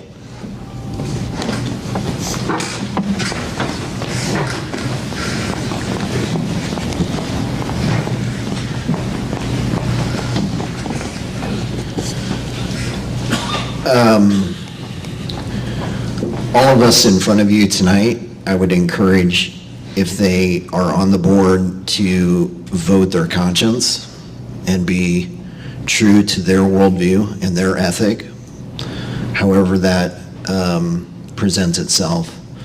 But personally for me, I've made a couple stances recently. I was not in the majority of votes, and I voted my conscience, and it is what it is. So. Yeah, I don't believe we should just be a rubber stamp and it should be a 5-0 vote. I try to use my conscience to make all my decisions and place my votes. try to work within the framework in the context of facts and working with the superintendent on. Ever voted not 5-0? Have you ever took a stance? You and Anita. We've had votes that are not 5-0. That you stood apart as like an only person that's voted against or for? I don't think I have. I voted with my conscience, and I looked at all the facts, and I made the best decision I could at the time. Okay. I would like everybody to answer that, please. Well, one of my abilities is to assess situations, and I kind of call a spade a spade. And if something looks brown, I'm going to call it brown, and if it's blue, I'm going to call it blue. So I've never served on this particular board. I don't know how decisions are made, but I'm definitely not a rubber stamper. I definitely want to hear that from all of the parties that it has to make sense to me up here. It has to be common sense. It doesn't have to be politically oriented. It doesn't have to be woke. It just has to make sense to me as a parent and as an adult and as a 68-year-old man who has seen lots of cycles. So I'm going to see things a little different because I've been around the block a lot of times. You know, I've got. I think everybody should, but I think it should Yeah. be a rubber stamp 5-0, 5-0. No. There's all of these people on the board, and having a debate shouldn't be wrong. To say that you don't agree shouldn't be wrong, because you're standing up for the views of the community. You all just said that you want it back. So when I sat down with Mr. Heyer, I'm just going to talk a little moment about our meeting. One of the things that I had said to him was, when you bring something to us, what if I just really don't agree with you? And he said, that's okay. That's exactly what I want to hear. I am not afraid to speak my mind. I've gone to school board meetings. I've been going to them now for a little over a year. And when something is said and I think, wait a minute, I'm not sure that's gonna, play out. It's a good idea, but maybe you need to reconsider it or, put a little more into it. I have spoke up and said those things. I'm definitely not going to be somebody that's like, oh, this is what we're doing? Okay, cool. I'm going to vote with the benefit of the kids. I'm a mom of 4. I'm always going to be looking at a situation like, is this what is going to benefit all of our students? And that is how I'll be voting. So I'm one of those people that is not afraid to give my opinion. And I think I mentioned earlier that your opinion is maybe not the same as mine. Some of you know I was very vocal at some school board meetings this past fall and stood up for some things that I thought were not right. And people won't vote for me as a school board member because they know about that, and some people will. I do want to add, just to your question, that I don't believe the school board minutes are always correct. So I think sometimes it might say it's a 5-0 vote, but maybe it wasn't. And I don't know that. And maybe that's not true, but I just feel like there's a lot of things that go on in the school board meetings that you don't even know about. And I don't know how to say that quite right. But I think it would be good for people in the community to come to the meetings and see what's really going on, so you know how votes are being, how votes are going or whatever. I mean, I haven't had very many people that have asked me much about why I was running. Well, there's just a couple of different questions that I've gotten. But I think one of the reasons is just because I'm not afraid to stand up for what I believe in. And I think I just babbled on for like 3 minutes about nothing, and I'm sorry. I like this question. I've read through a fair amount of the school board minutes, and I agree. It's 5-0. It's 4-1. There might have been a 3-2 in there. I don't know what happens behind the scenes, and I don't know if those things are just shot down before they ever get the chance to be voted on. So maybe they are, but I don't know. But I don't know any of it because I'm not on the board. But if administration brings a suggestion to the school board, I don't like taking other people's opinions and just saying yes. I want to do research for myself. Otherwise, I'm not doing my job. That's why when I was talking about this budget, I sent emails to other school district superintendents. I talked with one, and another one sent me an email. And it was all about the finances, but I can't just go to the people here and ask their opinion. That's not going to do any good. They have incentive to get past what they want. So I don't know how much the school board members get to know before they get to vote, but they need to be informed, and they need to be talking with the staff if it's a staff issue, or the public if it's a public issue. And they shouldn't be relying on the administration to make their decision, otherwise they're just agreeing with them. And at the school board meetings, I don't like how that when the public gets a chance to talk, they don't get to talk with them. I think it should be something like this, a little more open, and dump this formal conduct of meetings type stuff. And let's interact with each other instead of just, if you have something to say, I say it, and they all sit up there, and then nothing. So I don't really like that part of it, and I don't make decisions based on what anybody tells me. I think for myself. Okay, Lana, you know I have an opinion on everything, and I'm willing to give it. All you gotta do is ask, but you have to let me respond and tell you what I think. Fair enough.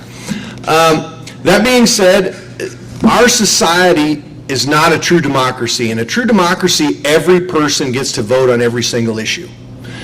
We're a republic. We elect officials to vote on our behalf. So, do I believe that I'm right every time? Whatever I think is right every single time? I'm not that arrogant. That's not accurate. So, I have to bury my opinion at times to act on behalf of what I think these people in this room voted me in to carry out their opinions.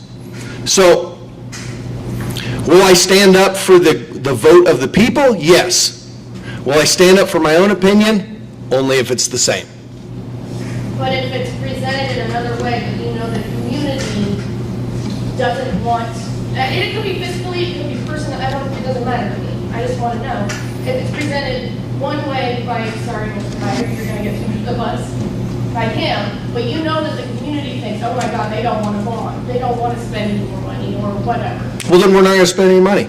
So then you'll vote against. We'll vote for whatever the community wants to do. That's the point of an elected official, is they're going to do what the people want done.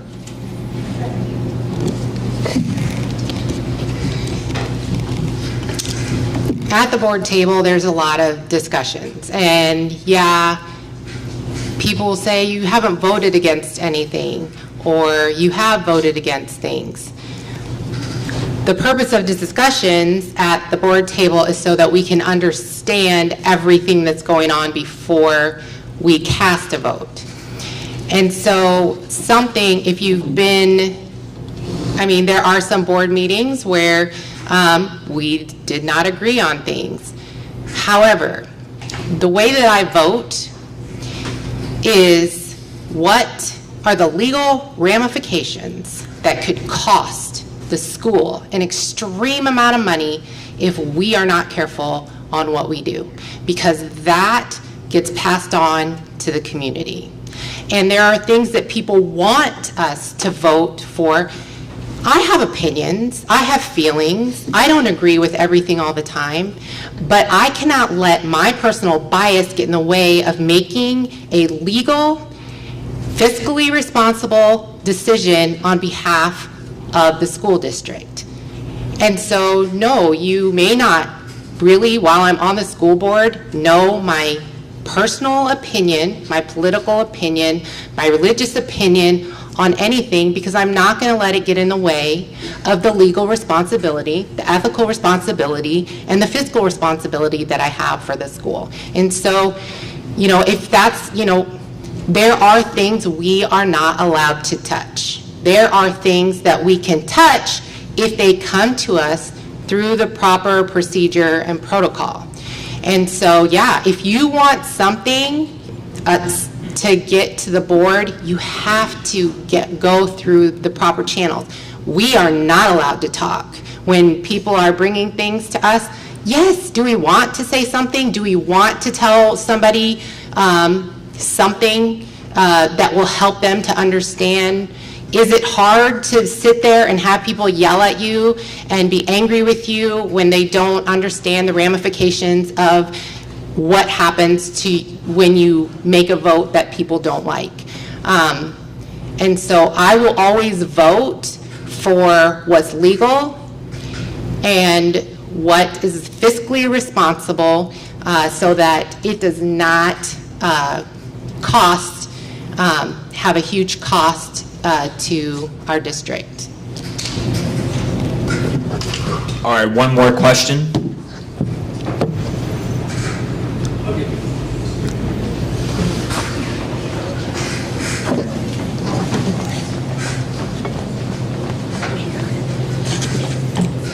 Thank you guys all again. It's awesome to see a big group of people up here.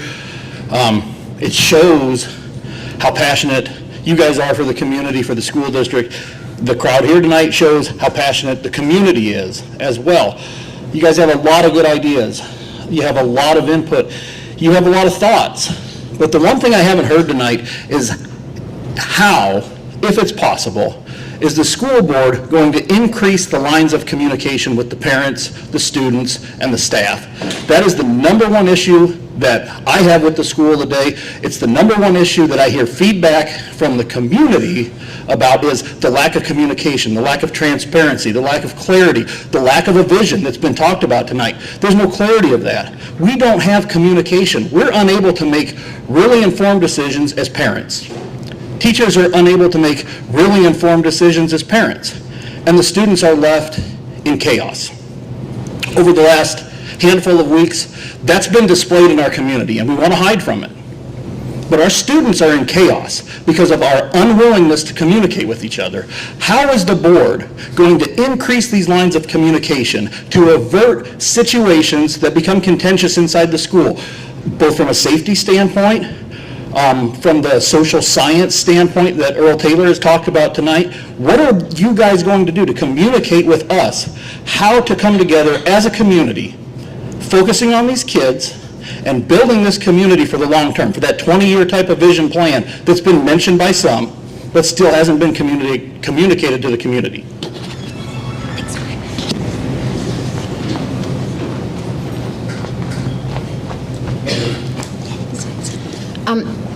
So I want to applaud you guys, Jared, because you guys did have some concerns and you came to the school board meetings and you voiced your opinions. I think that we need to remember that it's a two-way street as well. I don't know, as a school board member, if the teachers are telling you what you need to know. When I taught kindergarten, I sent a letter home every week. I mean, you don't do that with high school kids or middle school kids. So I don't know as a school board that we're really going to know what you want to know unless you come tell us, or unless you go to the teacher and say, okay, I don't understand why you're teaching this, or I don't understand why this is part of the curriculum, which I know a lot of you did. And so I applaud you for standing up for what you thought and all that, but I don't know that unless the community starts coming to meetings and coming to talk to us, I mean, there has to be a two-way street. I mean, I think we need to have open meetings. I think meetings need to be on Zoom. You guys can watch every school board meeting. It needs to be more welcoming. I told you earlier that I felt like I was never invited in, which is probably, anyway, but But I think there does. There has to be a two-way street where it's not just you guys and the Russos that are coming in when you have concerns, that people are coming into the school and talking to the teachers and emailing them or whatever with their concerns. Because we don't know what goes on day to day in the school in order to tell you what's going on. Now, can we have our teachers, I mean, do the high school teachers give you the curriculum at the beginning of the year? That I don't know. I think they should, so you know what's going to be taught during the school year. And I don't know if that would help with a little bit of communication, but I just think that there needs to be more of a two-way street where people are coming into the school board meetings and talking to us and telling us what's going on so that we can share with you and share with Mr. Heyer and he can share with his staff or whatever. So. Can I give a follow-up to that? Can I? Yeah. Like you want to say what you want to talk about what I said, you mean? Just really quickly, I promise. Parents want to know everything. We want to know everything. We want to know, and most importantly, and I'm not trying to, you gave a good answer, Sue. I don't have any complaints at all. And when we ask a question, we want an answer. We don't get it. When we've addressed the board, we don't get an answer. And probably the number one biggest thing is we want to know where our kids are, and we don't always know where our kids are. That's a problem that I've heard about repeatedly. We don't know where our kids are from a location standpoint. Modern technology gives us the ability to know where they're at all the time. And on school time, under school supervision, students are not where students are supposed to be. Again, communication is the key. And what we want to know is everything, all the time. Our kids are our most precious, prized possession on the planet. Every single person believes that. That's mutually acceptable, mutually beneficial kind of language. We accept that. These are the most precious things we have.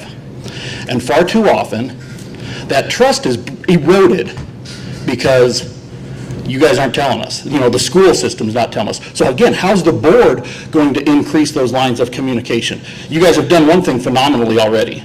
The hire of Mr. Heyer is phenomenal. The first day on the job, he sent an email out to every parent. He told us exactly who he was, exactly what he wanted to do. It began to repair a lot of this, but it's not just up to Mr. Heyer. Again, how is the board going to increase those lines of communication?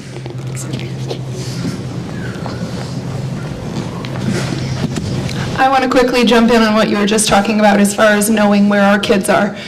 Obviously, at an elementary school level, there is way more communication, sometimes too much communication, parents will say. You're getting an email from your teacher weekly, and it's like a 15-minute thing. I have to sit there and read every single little piece. But by the time that you send them into middle school, there's this sense of responsibility for the student, and there should be. It is their responsibility to be in charge of their work, of when things need turned in and everything else. All I would ask as a parent and as a school board member is to remember that they're children. My 15-year-old should not be the only person informing me that he's going an hour and a half away for a field trip. I should not find it on Life 360 because my 15-year-old forgot to inform me that this happened. So as a school board member, I would want to say, first and foremost, let's look at our policy and make sure that doesn't happen. Make sure that our teachers and our coaches and everyone else who is responsible for our students know that it is their job to inform the parents when they're doing something with our children. Now, equally as important in that, outside of a school board member situation, I think us as parents have really dropped the ball. Part of it is COVID that took us out of the schools, but another part of it is that we are not in the school supporting the teacher. I think that parents' involvement in education is so important. So at an elementary school level, I've been volunteering a lot over the last 2 years. How can I assist the teachers? What can I do to try to make it a better place and to take something off of their plate and just be more involved? We don't have that at the middle school and the high school level. I can say just as easily, like it's my fault that I haven't stepped in and said, how can I help, where can I do it? But I think as a community, we all need to do better at bridging that gap and that conversation, because I think the minute that the teachers feel like they are being supported and uplifted by the community, that communication is going to start flowing through so much easier again. A lot of our reaction is we're looking back in the rearview mirror at what was. So I think that's kind of up front and center. I just love our new superintendent. I mean, I just think he is the right man to take us to the right place as a school system. He has the gifts, he has the attitude, he has a servant's heart. You know, part of what we don't like as parents and grandparents is when there is somebody who lifts themselves up too high and, you know, I'm in charge of this place and you'll do what I say.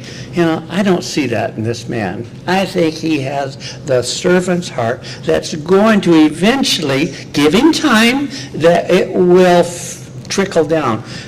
Once you have momentum in this area, it is good. It's just like a snowball. It just builds and it builds and it builds. It brings parents that want to be involved in the school system. That's why I substitute teach. I don't do it for the money at $125 a day. I could go fishing for that. But instead, I want to see what's going on in the school system. I want to know what kind of culture is. I want to understand what's being taught, what's not being taught, how it's taught, so that I can make decisions. So give it some time. You know, I mean, stop looking backwards. You got a big windshield, and look forward. Yeah, we've definitely had issues in the past, there's no doubt about it. We need to work on communication. I think with Joshua at the helm, I've said it a couple times before, I can go to him with anything.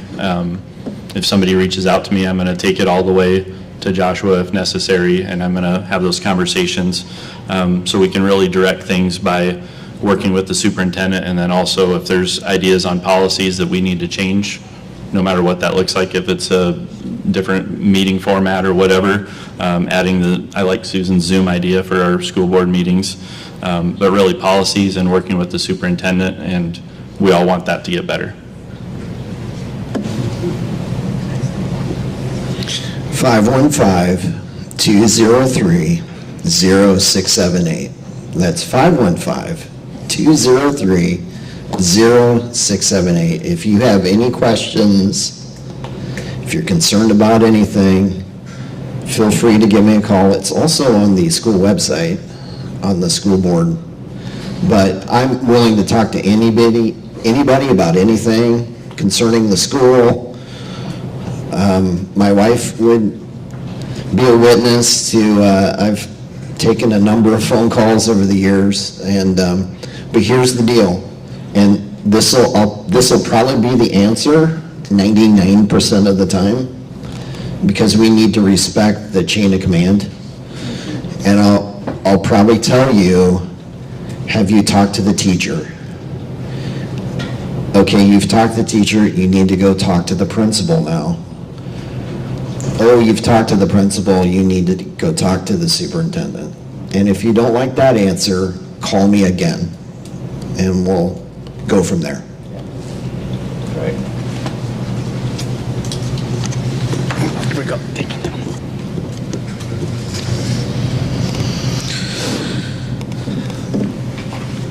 you. I would say that with the 8 people up here for 3 spots, that there is a lot of public, I